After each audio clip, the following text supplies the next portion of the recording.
Everyone, চলো দেখে নাও সকালে আমার বড় জলখাবারে কী থাকে।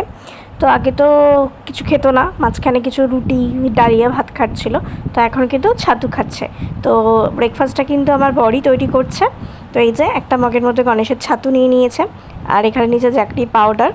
তো এখানে 50 গ্রাম মতো ছাতু দিল।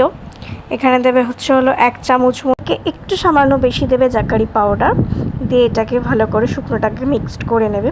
তারপরে অল্প জল দেবে। তো অল্প জল দিয়ে কিন্তু ভালো করে আস্তে আস্তে গুলতে হবে, একদম কিন্তু পাতলাও হবে না আর খুব একটা ঘনও হবে না, যার জন্য ও কিন্তু নিজের মন মতো করে ছাতুর ঘোলটা বানায়। তো এই যে অল্প অল্প করে জল দিয়ে দেখো একটা থিক পেস্ট মতো করে নিয়েছে সুন্দর করে। তো আর এবার আমি দিয়ে দেবো তার সাথে আরও কিছু।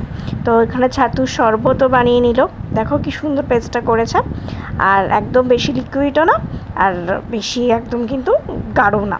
তো তো এদিকে ছাতুর শরবতটা বানিয়ে নিল, আর আমি একবার একটা প্লেট ধোবো, ধুয়ে এর মধ্যে দেবো 4টে খেজুর আর 2টো দেবো কাঠলি কলা। অন্যদিন ডিম সেদ্ধ দিই, তো আজকে ডিম সেদ্ধটা স্কিপ্ট করলো, বললো যে না খাচ্ছে না, একটা কলা খায় ডিম সেদ্ধ, কিন্তু আজকে শুধু 2টো কলা খাবে, শুধু ডিম সেদ্ধটা স্কিপ্ট করেছে। এই যে এবার ও ব্রেকফাস্টটা সেরে নেবে আর আমিও ঘরের অন্যান্য কাজগুলো সেরে নেবো। তো খেতে খেতে আমাকে বললো তুই একটু টেস্ট করে দেখ। তো চলো আমিও একটুখানি থেকে খাবো। খেয়ে নি